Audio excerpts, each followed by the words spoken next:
வணக்கம் மக்களே. இன்னைக்கு நம்ம காம் சிட்டின்ற படத்தை தாங்க பார்க்க போறோம். படத்தோட ஒன்லைன்னு பாத்தீங்கன்னா, பெங்களூர்ல ஒரு சின்ன ஹோட்டல் நடத்திட்டு வர நம்ம அர்ஜுன் தாஸோ அவங்க ஒய்ஃப் ஹேனாவோடையும் அவங்களோட நடக்க முடியாத பையனோடையும் வாழ்ந்துட்டு வராரு. அவங்களோட சேர்ந்து அவங்க மச்சான் யோகி பாபுவும் அவங்க மாமியார் வடிகரிசியும் இருக்காங்க. ஒரு நாள் அர்ஜுன் தாஸோ அவங்க பையனை ஸ்கூல்ல பிக்கப் பண்றதுக்கு லேட்டா போயிடுறாருங்க. ஆனா அவர் வரதுக்கு முன்னாடி ஸ்பிரிட்பான்னு சொல்லிட்டு ஒருத்தர் கூட்டிட்டு போனதா சொல்றாங்க. இதுக்கப்புறம் அந்த சிசிடிவி கேமராவை செக் பண்ணி பார்க்கும்போது ஒரு இன்ஸ்பெக்டர் தான் அவங்க பையனை கூட்டிட்டு போயிருக்காரு. இந்த இன்ஸ்பெக்டருக்கும் அர்ஜுன் தாஸ் ஃபேமிலிக்கும் என்ன சம்பந்தம், ஏன் அவரோட பையனை இந்த இன்ஸ்பெக்டர் கூட்டிட்டு போயிருக்காருன்னு நம்ம தெரிஞ்சுக்கிறதுக்காகவே இந்த முழு படத்தையும் பார்க்கலாம் வாங்க. படத்தோட ஸ்டார்டிங் சீன்ல பாத்தீங்கன்னா 2017 மங்களூர்ல ஒரு சின்ன ஹோட்டல் நடத்திட்டு வர நம்ம சரவணாவோ அவங்க ஒய்ஃப் மித்ராவோடையும் நடக்க முடியாத பையன் ஜீவாவோடையும் வந்துட்டு வராருங்க. அவங்களோட சேர்ந்து அவங்க மச்சான் ஜாக்கியும் அவங்களோட மாமியாரும் இருக்கிறாங்க. சரவணாவுக்கும் மித்ராவுக்கும் சண்டைன்றதுனால ரெண்டு பேரும் பேசிக்கிறதே இல்லைங்க. ஆனா அவங்க பையன் ஜீவாவோ அவங்க அப்பா மேலதான் ரொம்ப பாசமா இருக்கான். ஒரு நாள் ஈவினிங்கோ பக்கத்து கடற்காரரோ சரவணாவோ அவங்க கடையை பார்த்துக்க சொல்லிட்டு வெளியே போறாருங்க. இதுக்கப்புறம் ரொம்ப நேரம் ஆகி அவர் வராதனால ஸ்கூல் விடுற டைமே ஆயிடுச்சு. அவங்க பையன் வேற ஸ்கூல்ல வெயிட் பண்ணிட்டு இருக்காரு. இதுக்கப்புறம் அவர் லேட்டா அவங்க பையனை பிக்கப் பண்றதுக்காக ஸ்கூலுக்கு போறாருங்க. ஆனா அங்க டீச்சரோ ஏற்கனவே அவரோட பெரியப்பா ஜீவாவை கூட்டிட்டு போயிட்டதா சொல்றாங்க. ஆனா ஜீவாவுக்கு பெரியப்பான்னு யாருமே கிடையாதுங்க. இப்ப பிளாஷ்பேக்ல பாத்தீங்கன்னா 2010 இவி ஆபீஸ்ல ஒர்க் பண்ற நம்ம சரவணாவோ ஒரு சொந்த வீட்டுல தான் இருக்காரு.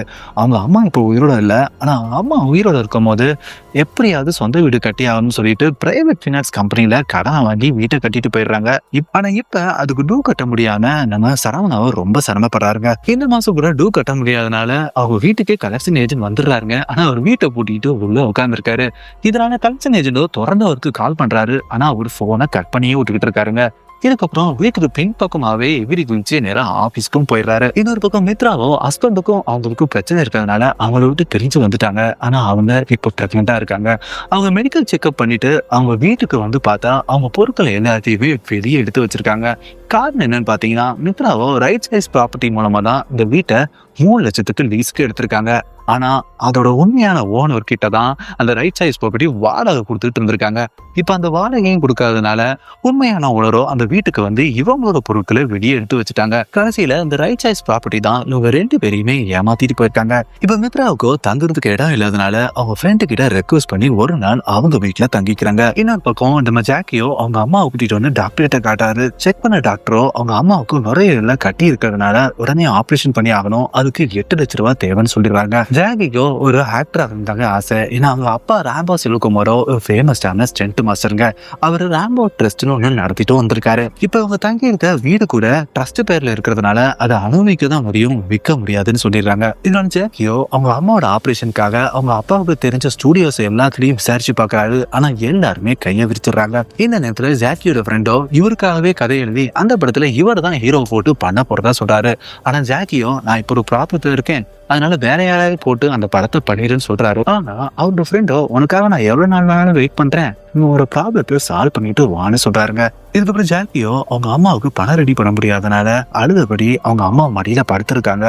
அதே சோபம் அவங்க அம்மாவுக்கு இருந்தாலும் ஜாக்கி கிட்ட நான் நல்லா தான் இருக்கேன்னு சொல்லிட்டு அவங்க பையனை சமாதானப்படுத்துறாங்க. இதுக்கப்புறம் ஆபீஸ்ல இருக்க சரவணாவுக்கு அவங்க லவர் ஐஷு கால் பண்ணி நம்ம மேட்ரு வீட்டுல தெரிஞ்சு போச்சு, அதனால உன்னை பாக்குறதுக்காக உங்க வீட்டுக்கு எங்க அப்பா அம்மா வந்துகிட்டு இருக்கதா சொல்றாங்க. உடனே சரவணாவோ வீட்டுக்கு போய் தரையில கிடக்கிற சரக்கு பாட்டில் எல்லாத்தையும் குப்பை தொட்டியில போட்டுட்டு வீட்டை கிளீன் பண்ணிட்டு ரெடியா இருக்காரு. அங்க நம்ம ஐஷுவோ அவங்க அப்பா அம்மாவோ கூட்டிட்டு வராங்க. இதுக்கப்புறம் ஐஷோட அப்பா கிட்ட சரவணாவோ நான் ஈவில ஒர்க் பண்ணிட்டு இருந்தாலும் அந்த வேலையில எனக்கு பெரிய விருப்பம் கிடையாது, உங்களை மாதிரி ஒரு பிசினஸ் பண்ணி பெரிய ஆளாகணும் தான் எனக்கு ஆசைன்னு சொல்றாரு. இந்த நேரத்துல அங்க வர கலெக்ஷன் ஏஜென்ட்டோ இந்த மாசம் டூ கட்டலன்னு சொல்லிட்டு நம்ம சரவணாவை அவங்க முன்னாடியே அவமானப்படுத்திட்டு போயிடுறாருங்க. இதனால ஐஷோ அவங்க அப்பா அம்மா கூட்டிட்டு போயிடுறாங்க. இதுக்கப்புறம் ஐஷோ கிட்ட அவங்க அப்பாவோ நான் அவனோட பேக்ரவுண்டை வெரிஃபை பண்ணிட்டேன், அவன் சுத்தி கடன் வாங்கி வச்சிருக்கிறதுனால அவன் நம்மளுக்கு வேணான்னு சொல்லிடுறாரு. இதுக்கப்புறம் சரவணாவோ அவங்க க்ளோஸ் ஃப்ரெண்டையும் அவங்க அப்பாவையும் கூட்டிட்டு போலீஸ் ஸ்டேஷனுக்கு போய் இந்த கணக்காரங்க தொல்லை கொடுக்குறாங்கன்னு சொல்லிட்டு கம்ப்ளைண்ட் கொடுக்குறாரு. ஆனா அந்த ஸ்டேஷன் இன்ஸ்பெக்டர் கல்யாண சுந்தரமோ அவங்க பிரைவேட் பினான்ஸ் கம்பெனின்றதுனால அந்த கம்ப்ளைண்ட்டே எடுத்துக்கலங்க. இதுக்கப்புறம் அவங்களுக்கு தெரிஞ்ச ரிப்போர்ட்டர் கூட பிரைவேட் பினான்ஸ் கம்பெனி கிட்ட பகச்சிக்காதீங்க, அவங்க கிட்ட ஸ்மூத்தாவே போகன்னு தான் அட்வைஸ் பண்றாரு. அதே இன்ஸ்பெக்டர் கல்யாண சுந்தரத்துக்கிட்ட நம்ம மித்ராவும் அவங்க ஏமாந்து போனதை பத்தி கம்ப்ளைண்ட் கொடுக்க வராங்க. ஆனா இன்ஸ்பெக்டரோ ஏமாத்தினவங்களை விட ஏமாந்து போறதுதான் தப்பு, அதனால இனிமேல ஏமாறாம இருங்கன்னு சொல்லி அனுப்பிச்சிடுறாருங்க. இதுக்கப்புறம் அவங்க க்ளோஸ் ஃப்ரெண்டோ 25,000 நம்ம சரவணன் கிட்ட கொடுத்து இந்த மாசத்தை இதை வச்சு வச்சு சமாளிச்சுக்கோன்றாரு. ஆனா சரவணாவோ, இப்படிதான் நீ மாசம் மாசம் காசு கொடுத்துட்டு இருக்க, இதுக்கு மேல உங்ககிட்ட வாங்குறதுக்கு எனக்கு விருப்பம் இல்ல, மன்னிச்சிட்டான்னு சொல்லிட்டு வாங்காமலே விட்டுறாருங்க. இன்ஸ்பெக்டர் கல்யாண சுந்தரமும் மங்களபுரம் ஏரியாவிலே ஒரு நேர்மையான அதிகாரிங்க. எவ்வளவு பெரிய ஆள் தப்பு பண்ணாலும் அவரை அடிச்சிருவாரு. இந்த மாதிரிதான் மினிஸ்டரோட தம்பி தப்பு பண்ணதுனால அவரையும் அடிச்சிடுறாரு. இதனால மினிஸ்டரோ அவர் தம்பியை கூட்டிட்டு ஸ்டேஷனுக்கு வந்து பிரச்சனை பண்ண ஆரம்பிச்சிடறாரு. அப்ப அவரு கீழே இருக்கிற அதிகாரிகள் தான் மினிஸ்டரை சமாதானப்படுத்தி அங்க இருந்து அனுப்புறாருங்க. இதுக்கப்புறம் சரவணாவோ ரெகுலரா சாப்பிடுற ஹோட்டல் ஓனரோ அவரோட ஈபி கட்டுறதுக்கு இன்னும் 20 நாள் டைம் இருந்தாலும் அவரோட 12 கடையோட ஈபி கார்டையும் பணத்தையும் நம்ம சரவணா கிட்ட கொடுத்து கட்டிட சொல்லிடுறாருங்க. இதுக்கப்புறம் சரவணாவோ ஈபி ஆபீஸ்ல பில் பே பண்ற வேலையை பார்த்துட்டு இருக்கும் போது தான் அங்க கலெக்ஷன் ஏஜென்ட் வந்துடுறாரு. வேற வழி இல்லாம இவரும் அந்த ஹோட்டல் ஓனர் 12 ஈபியை கட்டுறதுக்கான பணம் கொடுத்திருந்தாரு பாத்தீங்களா, அந்த பணத்தை எடுத்து கலெக்ஷன் ஏஜென்ட் கிட்ட அவரோட டூவா கட்டிடுறாரு. இதுக்கப்புறம் மித்ராவோ மங்களபுரத்துல ஒரு 3 BHK வீடு வாடகை இருக்கிறத பாக்குறாங்க. உடனே அந்த வீட்டோட ஓனர் அடையாறுல இருக்காங்க. அவங்கள போய் அவங்க வீட்டுல மீட் பண்றாங்க. அவர்கிட்ட நாங்க ஸ்டாண்டர்ட் ப்ராப்பர்ட்டி மேனேஜ்மெண்ட் கம்பெனியை 10 இயர்ஸா சக்சஸ்ஃபுல்லா நடத்திட்டு வரோம். அது என்னன்னா, நீங்க அடையாறுல இருக்கிறதுனால மங்களபுரத்துல உங்க வீட்டை நீங்க சரியா பாத்துக்க முடியாது. இந்த மாதிரி இருக்கிற வீட்டுக்குள்ள நாங்க டேக் கேர் பண்ணிட்டு அது டெனண்ட்டுக்கு வாடகை விட்டு அந்த வாடகையை மந்த்லி உங்களுக்கு கரெக்டா ப்ரொடியூஸ் பண்ணிடுவோம். சப்போஸ் அந்த டெனண்ட் வாடகை கொடுக்காட்டியும் சரி, அந்த மந்த்தும் நாங்க வாடகையை உங்களுக்கு கரெக்டா கொடுத்துருவோங்க. ஆனா இதுக்கு நாங்க 10% சார்ஜ் பண்ணுவோம்னு சொல்றாங்க. இதை கேட்ட உடனே அந்த ஓனரும் ஓகே சொல்லிட்டு நம்ம மித்ரா கொடுக்க பத்திரத்துல கையெழுத்து போட்டு கொடுத்துட்றாருங்க. இதுக்கப்புறம் ஜாக்கியோ ஃபேஸ்புக்ல எங்க அப்பா ரேம்போ ட்ரெஸ்ட்னு ஒன்று நடத்திட்டு வந்தாங்க, ஆனா இப்ப எங்க அம்மாவுக்கு ஆபரேஷனுக்கு 8 லட்ச ரூபா பணம் தேவைப்படுதுன்னு சொல்லிட்டு ஒரு வீடியோ போடுறாங்க. இதை பாக்குறவங்களோ இவங்களுக்கு ஹெல்ப் பண்றோம்னு சொல்லிட்டு அவங்களோட முடிஞ்ச அமௌண்ட்டை நம்ம ஜாக்கியோட அக்கௌண்ட்ல டெபாசிட் பண்ணிட்டே வராங்க. அதுக்கு சரவணாவோ அந்த ஹோட்டல் ஓனர் கிட்ட அந்த ஈபி கார்டை திருப்பி கொடுத்துட்டு பிரிண்டர் வேலை செய்யறதுனாலதான் ரிசீட் எடுக்க முடியலன்னு சொல்றாரு. அதுக்கு அவரும் ஓகேன்னு சொல்லிடுறாருங்க. இதுக்கு ஒரு மித்ராவோ ஸ்டாண்டர்ட் ப்ராப்பர்ட்டி மேனேஜ்மெண்ட்னு ஒரு சின்ன ஆஃபீஸும் ஓபன் பண்றாங்க. எப்படி ஒரு ஓனர் கிட்ட இருந்து 2 BHK வீட்டை நான் பாத்துக்கிறேன்னு சொல்லிட்டு ஒரு டாக்குமெண்ட்ல சைன் வாங்கியிருந்தாங்கல்ல, அந்த வீட்டை ஒருத்தருக்கு 5 லட்சம் ரூபாய்க்கு லீஸ்க்கு விட்டுறாங்க. இதுக்கப்புறம் ஜாக்கிக்கோ மக்கள் இவங்க ஹெல்ப் பண்றதுக்காக போட்ட பேமெண்ட்டோ 8 lakhs ரீச் ஆனதுனால நேரா ஹாஸ்பிட்டலுக்கு போய் டாக்டர் கிட்ட அந்த ஆபரேஷன் பண்ணிடலாம்னு முடிவு பண்றாங்க. அப்பதான் அந்த டாக்டரோ அவருக்கு மேல இருக்கிற ஒரு டாக்டர் கிட்ட அந்த ரிப்போர்ட்டை அனுப்பிச்சிட்டு ஒரு தடவை கன்ஃபார்ம் பண்ணலான்னு ட்ரை பண்றாரு. அந்த டாக்டரோ இந்த ரிப்போர்ட்டை பார்த்துட்டு அந்த அம்மாவுக்கு எதுவுமே இல்லை, நீ தப்பா புரிஞ்சுக்கிட்டேன்னு உண்மையே சொல்றாரு. இந்த விஷயத்த டைரக்டா நம்ம ஜாங்கி கிட்ட சொல்லக்கூடாதுன்னு சொல்லிட்டு டாக்டரோ இந்த தடவை உங்க அம்மாவுக்கு ரிப்போர்ட் எடுக்கும் போது ஏற்கனவே இருந்த கட்டியோ தானாவே கரைஞ்சிருச்சு, அதனால அவங்களுக்கு ஆப்ரேஷன் பண்ண வேணாம்னு சொல்லிடுறாருங்க.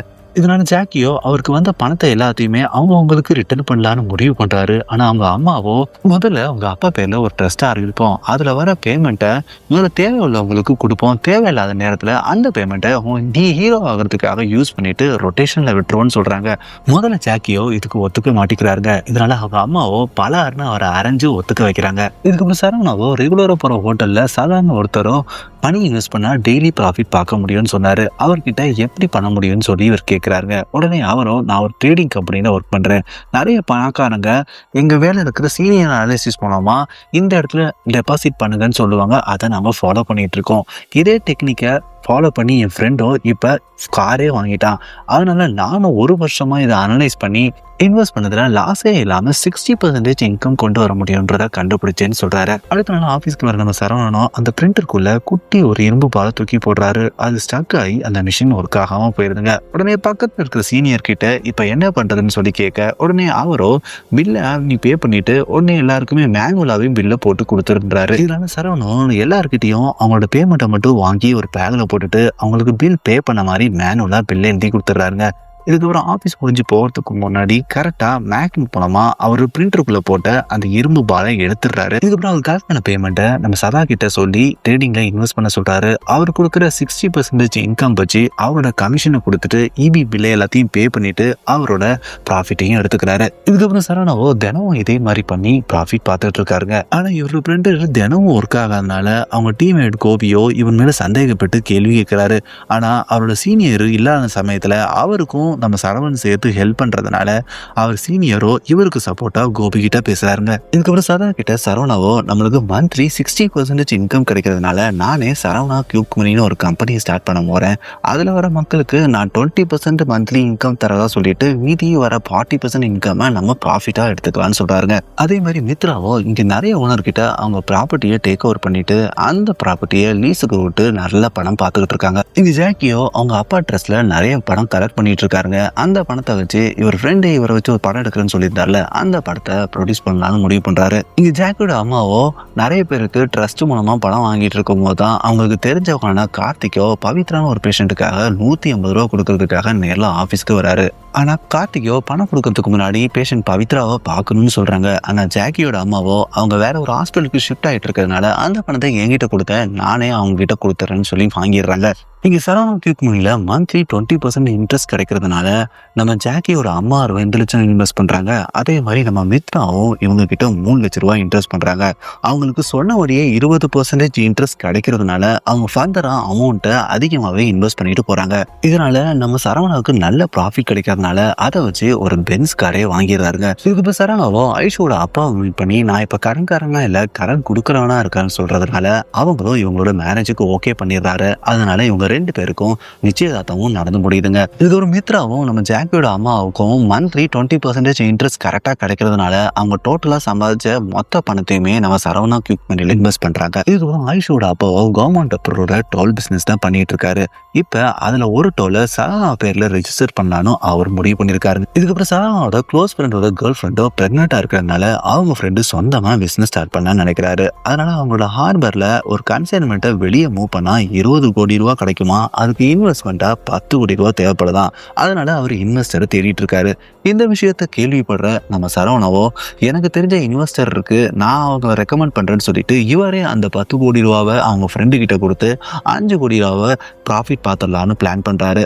இதனால சரவணாவோ சதா கிட்ட 2 நாள்ல 5 கோடி ரூபாய் ப்ராஃபிட் கிடைக்குதுன்னு இல்ல மேட்டர்லாம் சொல்லிட்டு அவர் கம்பெனியில இன்வெஸ்ட் பண்ணிட்டு டோட்டல் அமௌண்ட்டையும் வித்ட்ரா பண்றாரு. அதே மாதிரி நம்ம சதா அவங்க சேவிங்ஸா வச்சிருந்த 50 லட்சத்தையும் அவர்கிட்ட கேட்டு வாங்கிடுறாருங்க. இதுக்கப்புறம் சரவணாவோ ஆபீஸ்க்கு வரும்போது அவரோட சீனியரோ ரஜினி படம் பார்க்க போயிருக்கிறதுனால அவர் இன்னைக்கு லீவுங்க. அதனால பக்கத்து சீட்ல அவரோட ஹெட் கோபி தான் உட்காந்துருக்காரு.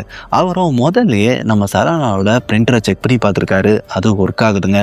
அதனால நம்ம சரவணாவால இன்னைக்கு அவரோட டெக்னிக்கை யூஸ் பண்ண முடியாதனால வேற என்ன பண்ணலான்னு சொல்லிட்டு வெளியே போய் யோசிக்கிறாங்க. அப்பதான் வெளியே டிவியில லைவ் மியூசிக் சேனல்ல ரஜினியோட சாங்ஸ் எல்லாம் போட்டுட்டு இருக்காரு. உடனே அந்த மியூசிக் சேனலுக்கு கால் பண்ற நம்ம சரவணாவோ ரஜினி வாய்ஸ்லயே பேசுறாருங்க. அப்ப அந்த ஷோவோட ஹோஸ்டோ ரஜினி தான் பேசுறான்னு சொல்லிட்டு அன்னைக்கு உங்க வீட்டுக்கு பாக்குறதுக்காக வந்திருந்தேன், ஆனா அவங்கள பார்க்க முடியலன்னு சொல்றாரு. அப்ப அடுத்த தடவை நீங்க வரும்போது எனக்கு கால் பண்ணுங்கன்னு சொல்லிட்டு லைவ்லயே ரஜினியோட நம்பர்னு சொல்லிட்டு அவங்க ஹெட் கோபியோட நம்பரை அவர் கொடுத்துட்டு போயிடுறாருங்க. இதுல ரஜினி ஃபேன்ஸோ ரஜினிக்கு கால் பண்றதை நினைச்சு கோபிக்கு தொடர்ந்து கால் பண்ணிட்டு இருக்காங்க. அவர் டிஸ்டர்பன்ஸ் தாங்க முடியாம இனிமேல மீதி வேலையை நீயே பாத்துக்கோன்னு நம்ம சரவணா கிட்ட சொல்லிட்டு அவரு வெளியே போயிடுறாருங்க.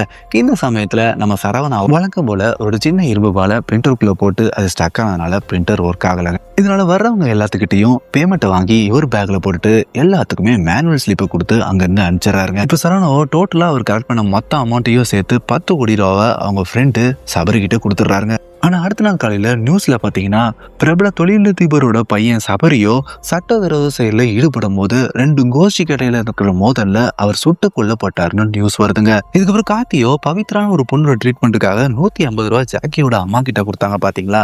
அந்த பவித்ராவை அவர் நேர்லயே மீட் பண்ணிடுறாரு.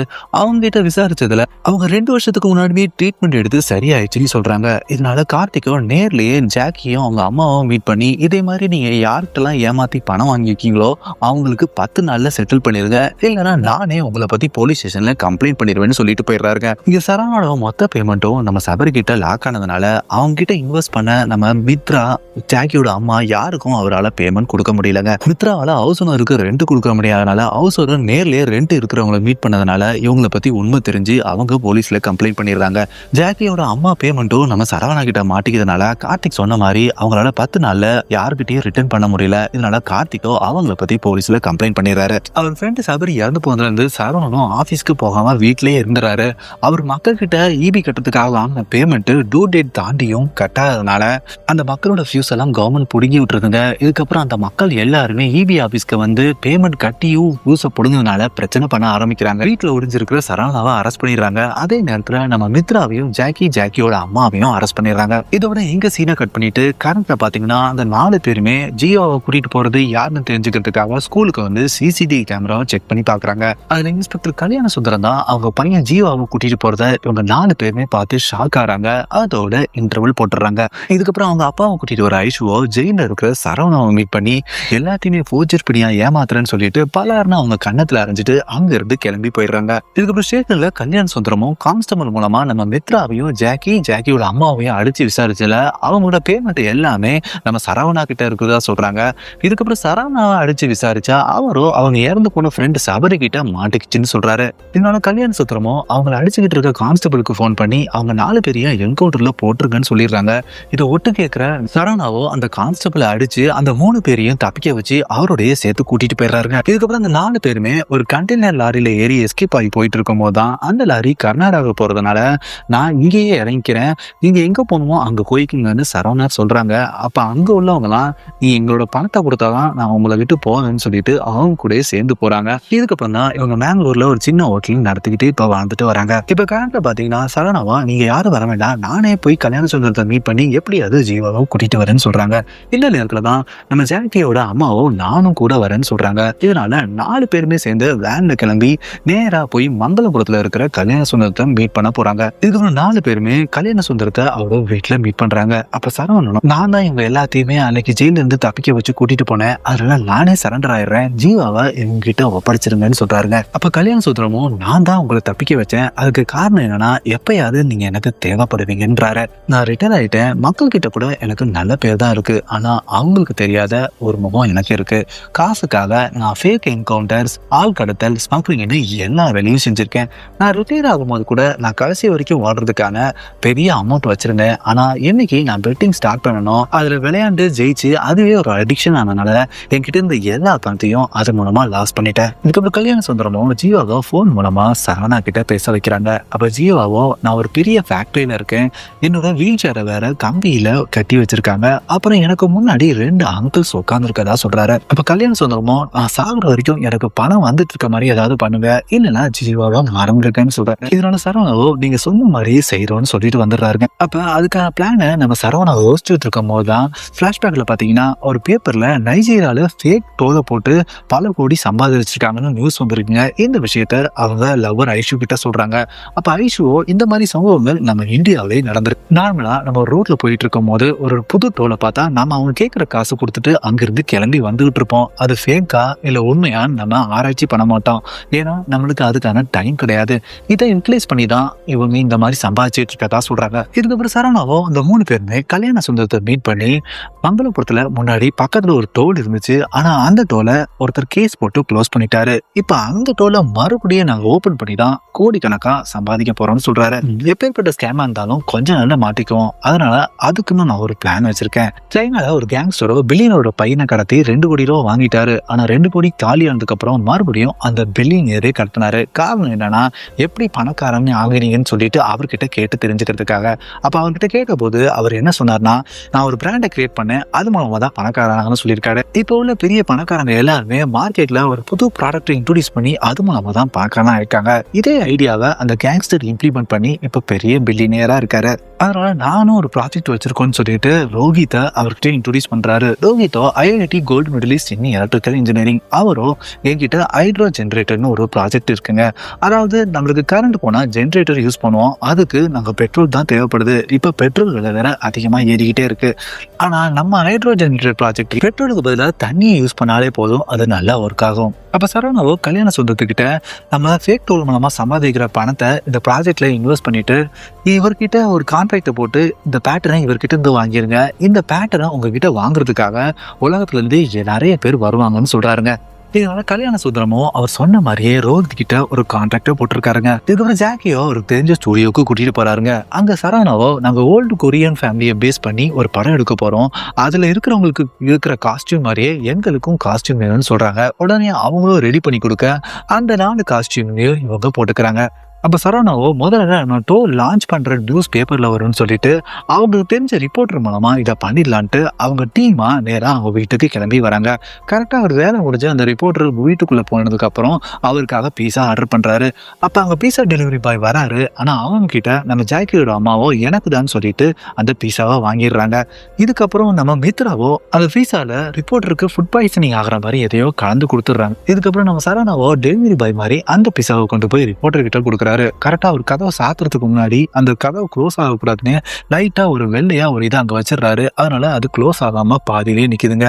இதுக்கப்புறம் அதை சாப்பிட்ட நம்ம ரிப்போர்ட்டரோ கொஞ்ச நேரத்திலே வாந்தி எடுத்து மயங்கி கீழே விழுந்துடுறாரு. இதுக்கப்புறம் நம்ம மித்ராவும் நம்ம சரவணாவும் உள்ள வந்துடுறாங்க. வந்ததுக்கு அப்புறம் அவர் லேப்டாப் யூஸ் பண்ணி நாளைக்கு நியூஸ் பேப்பர்ல ஒரு ஆர்டிக்கலா ஒன்று அங்க வரப்போறத நியூஸா அதுல எடிட் பண்ணி வைக்கிறாங்க. கரெக்டா அதையும் நாளைக்கு பேப்பர்ல வர மாதிரி சென்ட் பண்றாங்க. ஆனா அங்க ஆபீஸ் சர்வர் இருந்தாதான் ஒர்க் ஆகுன்றதுனால அது போக மாட்டேங்குதுங்க.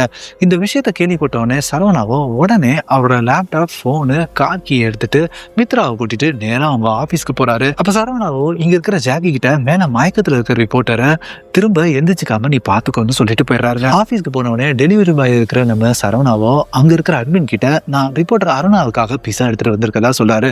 ஆனா அவரோ இப்பதான் கிளம்பி போனதா சொல்றாருங்க. உடனே இவரும் அருணாவுக்கு கால் பண்ற மாதிரி ஆக்டிங் பண்ணிட்டு அவருக்கு சரியா லைன் போக மாட்டேங்குது, கொஞ்சம் நீங்க கால் பண்றீங்களான்னு அட்மின் கிட்ட சொல்றாரு. உடனே அட்மினோ அருணா கிட்ட கால் பண்றாரு. அப்ப அருணாவோட போனை கையில வச்சிருக்க நம்ம சரவணாவோ அருணா வாய்ஸ்லயே உடனே எதுவுமே பேசாம நேரா நீ பார்க்கிங்கு கிளம்பி வான்னு சொல்றாரு. உடனே அவரும் கிளம்பி வெளியே போறாருங்க. அந்த சமயத்துல லேப்டாப் எடுத்துட்டு நேரா ரெஸ்ட் ரூம் போற நம்ம சரவணாவோ அங்க இருக்கிற சர்வர் மூலமா அந்த மெயிலை சென்ட் பண்ணிடுறாருங்க.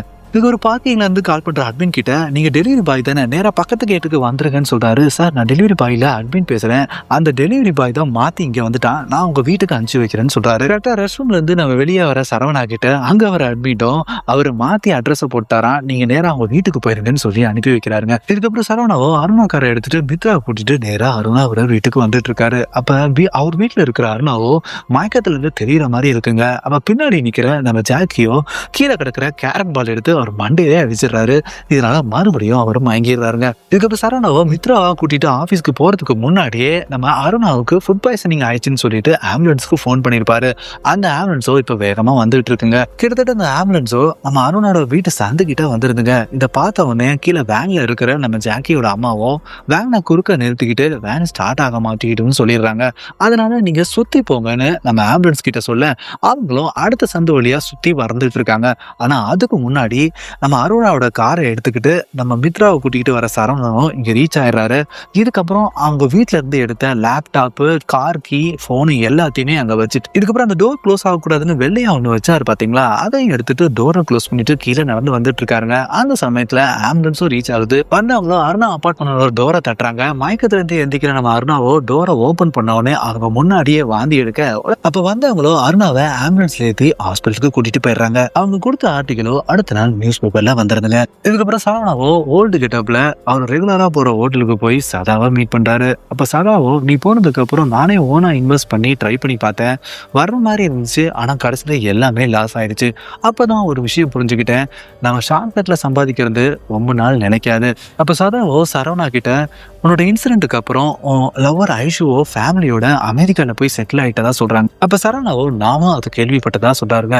அதுக்கப்புறம் சரவணாவோ சதாக்கு முன்னோட ஒரு பெரிய மேட்டர் பண்ண போறேன், அதுக்கு உன்னோட ஹெல்ப் வேணும்னு சொல்றாரு. ஆளோட சாமின்னு சொல்லிட்டு சதா அங்கிருந்து ஓடி போயிடுறாரு. அடுத்தது சரவணாவோ மினிஸ்டர் மூலமா எம்எல்ஏ ஓகே பண்ணணும்னு முடிவு பண்றாரு. இதனால கிளம்ப வேஷம் போட்டுட்டு நேரா மினிஸ்டர் மசாஜ் சென்டர்ல இருக்காரு, அந்த இடத்துக்கு போறாருங்க. அப்ப மினிஸ்டர் கிட்ட சரவணாவோ ஐ மாஸ்க்னு ஒரு புது ஐட்டம் வந்திருக்கு, அதை நீங்க போட்டுக்கிட்டீங்கன்னா டே ஃபுல்லா ரெஃப்ரெஷிங்கா இருக்கும். உடனே அவரும் 2 மினிட்ஸ் கழிச்சு போட்டுக்கலான்றாருங்க. எங்க எம்எல்ஏ மீட் பண்றதுக்காக வேற ஒரு கெட்டப்ல நம்ம ஜாக்கி தான் வந்திருக்காரு. அப்ப எம்எல்ஏ கிட்ட வீடியோ கால்ல நெடா கம்பெனி ஓனரான கீர்த்திகா ஸ்ரீனிவாசன் லைன்ல இருக்கான்றாங்க. பாத்தீங்கன்னா அங்க இருக்கிற நம்ம ஜாக்கியோட அம்மா தான் அந்த வீடியோ கால்ல பேசுறாங்க. அவங்களும் நம்ம எம்எல்ஏ கிட்ட இன்னும் 2 மினிட்ஸ்ல மினிஸ்டர் உங்களுக்கு கால் பண்ணுவாங்கன்னு சொல்றாங்க.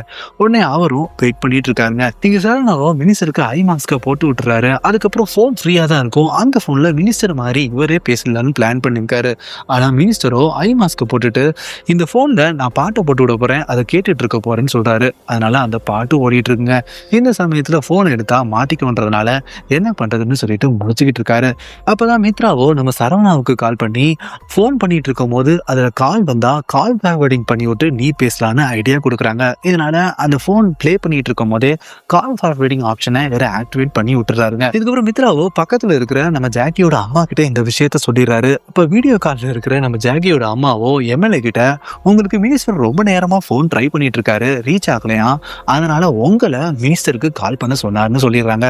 இதனால எம்எல்ஏவோ மினிஸ்டருக்கு கால் பண்ண அவருக்கு வர போனும் ஃபார்வர்ட் ஆகி நம்ம சரவணனோட போனுக்கு வருது. அப்ப சரவணனும் மினிஸ்டர் வாய்ஸ்ல எம்எல்ஏ கிட்ட அந்த டோனை அவங்களுக்கு முடிச்சு கொடுத்துருங்க, சிஎம்ஏ ரெக்கமெண்ட் பண்ணியிருக்காரு, முடிஞ்சா அதை ஓபன் பண்ணி கொடுத்துருங்கன்னு சொல்லிட்டு போனை வச்சிடறாரு. இதுக்கப்புறம் ஜாக்கியோ டிவி பார்த்துக்கிட்டே சாப்பிட்டுட்டு இருக்கும் போது தான் அவர் ஃப்ரெண்டு இவருக்காக ஒரு கதை எழுதி வச்சிருந்தாருல, அந்த கதையை வேற ஒருத்தரை வச்சு எடுத்துக்கிட்டு இருக்கதா அவரு டிவியில சொல்றாங்க. இதை கேட்ட உடனே சாப்பிட்டுட்டு இருக்கவரோ அதுக்கு மேல சாப்பிடாம கையை கழுவிடுறாரு. இதை பார்த்த உடனே ஜாக்கியோட அம்மாவோ உன் கரியரை காலி பண்ணதே நான் தான் சொல்லிட்டு அழுதுகிட்டு இருக்காங்க. உடனே ஜாக்கியோ அதை வெறுமா இப்ப மறுபடியும் எனக்கு பசிக்குது, கொஞ்சம் தோசை சுட்டு எடுத்துட்டு வரியான்னு சொல்லி கேட்க அவங்களும் தோசை சுட்டுட்டு வந்து அவங்களுக்கு கொடுக்குறாங்க. இதுக்கப்புறம் சரவணாவோ ஓல்டு மேன் கிட்ட போட்டுக்கிட்டு மங்களபுரம் போலீஸ் ஸ்டேஷனுக்கு போறாங்க. அங்க இருக்கிற இன்ஸ்பெக்டர் கிட்ட ஆக்சுவலி ரூல்ஸ் படி 60 கிலோமீட்டர் ரேடியஸ்ல ஸ்லோலே இருக்கக்கூடாது, ஆனா புதுசா ஓபன் பண்ண டோலுக்கு மினிஸ்டர் பர்மிஷன் கொடுத்திருக்காரு, அதனால மினிஸ்டர் மேல கம்ப்ளைண்ட் கொடுக்கணும்ன்றாரு. இதனால இன்ஸ்பெக்டரோ நேரா எம்எல்ஏக்கு போன் பண்ணி இந்த விஷயத்த சொல்றாரு. உடனே எம்எல்ஏவோ அந்த கம்ப்ளைண்ட்டை வாங்கிட்டு அவரை அங்க இருந்து அனுப்பிச்சிருங்கன்னு சொல்றாரு. அதுல டோல் சம்பந்தமா வேற எந்த கம்ப்ளைண்ட் வந்தாலும் எடுத்துக்காதீங்கன்னு சொல்லிடுறாருங்க. இதுக்கப்புறம் எம்எல்ஏ அந்த டோலை ஓபன் பண்ணி கொடுக்குறாருங்க. இதுக்கப்புறம் ஒரு மாசத்துல அந்த டோல்ல 10 கோடி ரூபாய் கலெக்ஷன் பண்ணிடுறாங்க. இதுக்கப்புறம் கல்யாண சுந்தரமும் மீடியாவை கூப்பிட்டு அந்த ஹைட்ரோஜன் ப்ராஜெக்டை ரோஹித் மூலமா எக்ஸ்பிளைன் பண்ண வைக்கிறாரு. இந்த வீடியோவை பார்த்துட்டு நிறைய கால்ஸ் அவருக்கு வருது. டெல்லியில இருந்து கால் பண்ணுவார், 50 கோடி கேட்கறதுனால அவருக்கு டீலை ஓகே பண்ணி விட்டுறாரு. இதுக்கப்புறம் சரவணாவோ அந்த 3 பேருமே நம்ம கல்யாண சுந்தரத்தை மீட் பண்ணி ஜீவாவை அவங்க கிட்ட ஒப்படைக்க சொல்றாங்க. ஆனா அவரோ ஜீவாவை நான் ஒப்படைக்கிறேன், ஆனா உங்க 4 பேரையும் நான் உயிரோட விட மாட்டேன், ஏன்னா என்ன பத்தி நீங்க வெளியே சொல்லிடுவீங்கன்னு சொல்றாரு. இந்த சமயத்துல சரவணாவோ கடைசியா நான் ஜீவா கிட்ட பேசிக்கிறேன்னு சொன்ன உடனே ஒரு கையில இருக்கிற கன்னை எடுத்து டேபிள்ல வச்சுட்டு ஜீவாவுக்கு போன் போட்டு நம்ம சரவணன் கையில கொடுக்குறாரு. இப்ப சரவணாவோ ஜீவா கிட்ட என் போன் நம்பருக்கு லொகேஷன் ஷேர் பண்ணிட்டு அங்கிருந்து எதிர்த்து ஓட சொல்றாரு. அவரும் ஓடுறாருங்க. உடனே அவங்க 2 பேருமே நம்ம ஜீவாவை துரத்திக்கிட்டு போறாங்க. சரவணாவுக்கு ஜீவாவோட லொகேஷன் வந்த உடனே ஜாக்கியோ டேபிள் தட்ட அதுல இருக்கிற துப்பாக்கிய நம்ம சரவணன் எடுத்துறாருங்க. நடக்க முடியாத ஜீவாவோ எப்படி எந்திரிச்சு ஓடினான்னு இந்த பிளாஷ்பேக்ல பாத்தீங்கன்னா நம்ம மித்ராவோ ஜீவாவை ஒரு பெரிய ஸ்கூல்ல தான் சேர்க்கணும்னு பிளான் பண்ணிருக்காங்க. ஆனா அந்த ஸ்கூல்ல ரெக்கமெண்டேஷன் இல்லாம சேர்த்துக்க மாட்டாங்க. இந்த நேரத்துல தான் அங்க போயிருக்கும் போது நம்ம ஜீவாவோ தடிக்கு கீழே வந்துடுறாரு. இதனால காலை நொண்டி நொண்டி நடக்கிறாரு. இதை பார்த்த உடனே இவர் பிசிக்கலி சேலஞ்சுன்னு சொல்லிட்டு அவங்களும் சீட்டு கொடுத்துட்றாங்க. இதனால சரவணாவோ ஜீவா கிட்ட நீ 2 வருஷத்துக்கு பிசிக்கலி சேலஞ்சு மாதிரி நடி, 3ஆவது வருஷத்துல சரியாயிடுச்சுன்னு சொல்லிக்கலான் இருக்காரு. அதனாலதான் நம்ம ஜீவாவோ பிசிக்கலி சேலஞ்சு மாதிரி நடிச்சிருந்திருக்காரு. அது மட்டும் இல்ல நம்ம சரவணாவோ ஜீவா கிட்ட எந்த காரணத்தை கொண்டு வீட்டுல தவிர வேற எந்த இடத்துலயும் அந்த வீல் சேரை விட்டு இறங்க கூடாதுன்னு ப்ராமிஸ் வேற பண்ண வச்சிருக்காருங்க. இதுக்கப்புறம் சரவணாவும் அந்த 3 பேரும் கல்யாண சுந்தரத்தை அவர் இருக்கிற இடத்துலயே லாக் பண்ணி வச்சுட்டு அந்த 10 கோடி எடுத்துட்டு வெளியே வராங்க. அப்ப அவங்க 4 பேரையும் பிக்கப் பண்றதுக்கு சதா அங்க காரோட வராரு. அவர் கார்ல ஏறின உடனே அவங்க பையன் அந்த லொகேஷனுக்கு போறதுக்கு 20 மினிட்ஸ் ஆகணும் காட்டுதுங்க. சரவணா இபி ஆபீஸ்ல ஒர்க் பண்ணிட்டு இருக்கும் போது அவருக்கு சீனியரா இருந்தவர் இப்ப இபி சீஃபாவே ஆயிட்டாருங்க. உடனே விஷயத்த சொல்லி அவருக்கு போன் பண்ண உடனே அவரும் டோட்டல் சென்னைக்கே 20 மினிட்ஸ்க்கு பவர் கட் ஆகிற மாதிரி பவரை ஆஃப் பண்ணி விட்டுறாரு.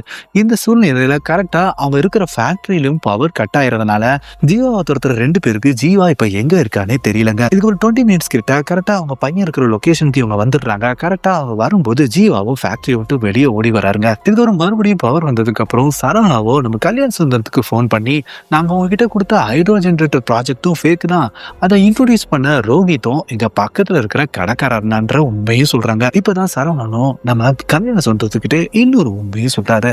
ஆக்சுவலி அன்னைக்கு இவருக்கு ரிப்போர்ட்டர் வீட்டுக்கு போகும்போது அங்க சபரின்னு ஒரு ஃபைலை பார்த்திருக்காரு. அதுல செக் பண்ணி பார்த்ததுல சபரியை கொன்னதே நம்ம கல்யாண சுந்தரம் அவர் கண்டுபிடிச்சிருக்காரு. இதுக்கப்புறம் ரிப்போர்ட்டரை அடிச்சு கேட்டதுக்கு அப்புறம் தான் சபரியை கல்யாண சுந்தரம் கொன்னதுக்கான வீடியோ எவிடன்ஸே அவரை வச்சிருந்திருக்காருங்க. சோ அவரை கொன்னுட்டு அவர்கிட்ட இருந்த 10 கோடியை தான் இவரை அடிச்சுட்டு போயிருக்காரு. இதுக்கப்புறம் சரவணாவோ அந்த வீடியோ எவிடன்ஸை சபரியோட அப்பா கிட்ட காமிக்கிறாரு. அதே மாதிரி சபரியினால பிரெக்னென்டான அவங்க கேர்ள் ஃப்ரெண்டையும் அவங்க பேத்தியும் அவர்கிட்ட இன்ட்ரோடியூஸும் பண்ணி வைக்கிறாருங்க. அப்ப சரவணாவோ கல்யாண சுந்தரத்துக்கிட்ட இந்த ஃபேக் டோல் ஸ்கேம் படியை உன் மேல போடுறதுக்காக எப்போ இந்த பிளான் அவங்க கிட்ட எக்ஸ்பிளைன் பண்ணமோ அப்பவே இந்த பிளான் சூப்பரா இருக்கு, எக்ஸிக்யூட் பண்ணலான்னு நீ சொன்னதை நான் ஜாக்கி மூலமா வீடியோ எடுத்துட்டேன். அந்த வீடியோவை ரிப்போர்ட்டர்கிட்டயே சப்மிட் பண்ணிட்டேன்.